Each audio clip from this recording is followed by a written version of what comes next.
Olá pessoal, tudo bem? Estamos no laboratório da faculdade fazendo experimento da disciplina Física 2, né? E para esse experimento nós estamos utilizando aí hoje três materiais diferentes, né? Nós vamos medir com o uso do paquímetro o diâmetro, como foi feito anteriormente no outro vídeo que vocês já viram, a altura, né? E nesse caso nós não temos a balança no nosso laboratório aqui. Então o que nós vamos fazer? Nós, através do dinamômetro, nós vamos buscar determinar da melhor forma possível a massa desses corpos, certo? Então vamos ver como é que funcionou isso. Bom, então nós estamos aqui com a turma de Laboratório de Física 2, né? Tá aí o pessoal, né? Então o que eles fizeram? Eles receberam esses três corpos de prova aqui, né? Então nós temos aqui três corpos de prova, né? Então a ideia é descobrir do que esses corpos são feitos. Então para isso nós utilizamos um paquímetro para fazer a leitura e nós utilizamos um dinamômetro, né? Tá aqui o dinamômetrozinho. É um dinamômetro calibrado aí em 1 Newton, tá? Então nós penduramos esses corpos com esses ganchinhos aqui, ó, né, no dinamômetro, na extremidade do dinamômetro, e fizemos a leitura, né, do peso. E aí fizemos os cálculos, né, adequadamente para encontrar a massa desses corpos, beleza? Então vamos ver aqui como é que funciona isso. Bom, então em relação ao primeiro corpo, aqui, essa peça aqui, né? Então nós fizemos os cálculos, fizemos as medidas, né, diâmetro, altura, né, então determinamos aqui, ó, a massa, através do dinamômetro encontramos o peso, dividimos por 9,81, né, consideramos a gravidade 9,81 e achamos 0,0326 kg, que dá uma massa de 32,6 gramas. Com o cálculo encontramos o volume da peça, né, então temos aqui o volumezinho da peça. E a partir da razão da massa pelo volume, encontramos então 2,87 gramas por centímetro cúbico, que nos deu uma precisão de 94% de que seja realmente feito de alumínio. Pela imagem, dá para ver realmente que é uma peça de alumínio, tá? É esse? É. Bom, o próximo aqui então, né, essa peça aqui, ó, né, então temos uma outra peça. Tem as mesmas dimensões do primeiro corpo, né? Então as mesmas dimensões, porém o peso, então agora deu 0,96 newtons, né? Então dividimos também pela gravidade, achamos a massa em quilogramas e depois passamos essa massa para gramas, tá? Bom, fizemos o cálculo da densidade e encontramos 8,629 gramas por centímetro cúbico, um valor correspondente aí a 98,8% de precisão em relação à densidade ou massa específica do latão. E por último, não menos importante, pegamos um outro corpo, tá? Esse aqui então agora, ó, tá? Então fizemos aqui, ó, também as mesmas medidas, porém esse corpo tem um peso menor, 0,12 newtons, tá? Então a gravidade de 9,81, achamos 0,0122 kg de massa, o que me dá 12,2 gramas, tá?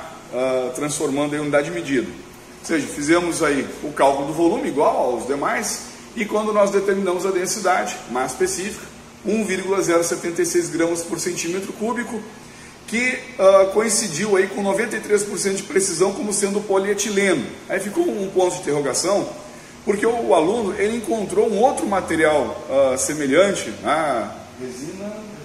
uma resina, que tem um valor exato a 1,076 gramas por centímetro cúbico. Então aí ficamos na dúvida em relação ao nome da resina comparada com essa peça, e aí ficamos então entre o polietileno e essa resina, então percebe-se aí que são bastante semelhantes, tá certo? Então esse aí foi o primeiro experimento que nós fizemos na aula de hoje, fizemos todos esses cálculos aqui, utilizamos todo o aparato que nós tínhamos, né, para poder resolver, e agora vamos fazer o cálculo do empuxo. Então nós vamos medir o empuxo e depois nós vamos calcular esse empuxo.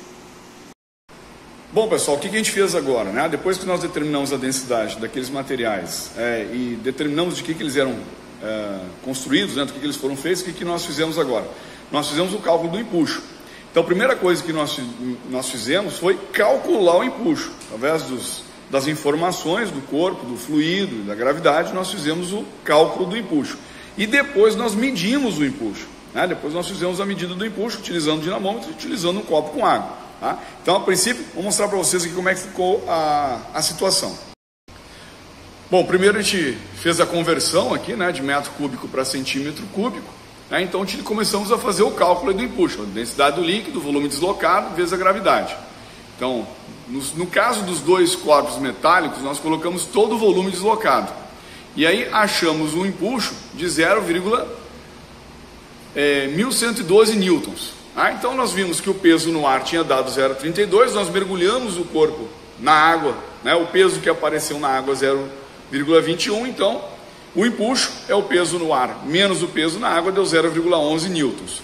Então, ou seja, o cálculo que nós fizemos do empuxo bateu com a medida que nós fizemos, porque a gente mergulhou o corpo na água. Mesma coisa para o outro corpo, o latão. Então aqui foi o alumínio, aqui com o latão, o empuxo é o mesmo, né? Porque é mesmo líquido, mesmo volume, mesma gravidade, tudo. Só que o peso no ar dele tinha dado 0,96 e quando nós mergulhamos na água, o peso que apareceu na água foi 0,85. Ou seja, bateu também o cálculo do empuxo. Então o peso no ar menos o peso da água, 0,11 newtons, que é o que nós havíamos calculado anteriormente. No caso da resina ali, do silicone, na hora que a gente mergulhou ele na água, nós não conseguimos mergulhar totalmente dentro da água, ele ficava flutuando. Então estava dando erro. Então, o que nós fizemos? Nós fizemos uma marcação na peça, na metade da peça, então mergulhamos somente metade do cilindro, né, e encontramos aqui um empuxo de 0,0556. O peso dele no ar tinha dado 0,125, né, a gente melhorou um pouquinho a leitura aqui, e o peso na água deu 0,07, quando mergulhamos ele na água. Então, ou seja, o empuxo 0,055 newtons. Então, o que nós fizemos aqui? Basicamente foi isso. Então, nós fizemos nós mergulhamos o corpo no recipiente, né, preso ao dinamômetro, e nesse caso aqui foi o único caso que nós fizemos a medida da metade. Então nós sabíamos que a altura dele era 4 centímetros, marcamos 2 centímetros e mergulhamos completamente na água. Tanto a resina, quanto o latão, quanto o alumínio. Sendo que esses dois nós mergulhamos completamente eles dentro do recipiente e saiu o cálculo certinho, conforme nós havíamos medido. É isso aí.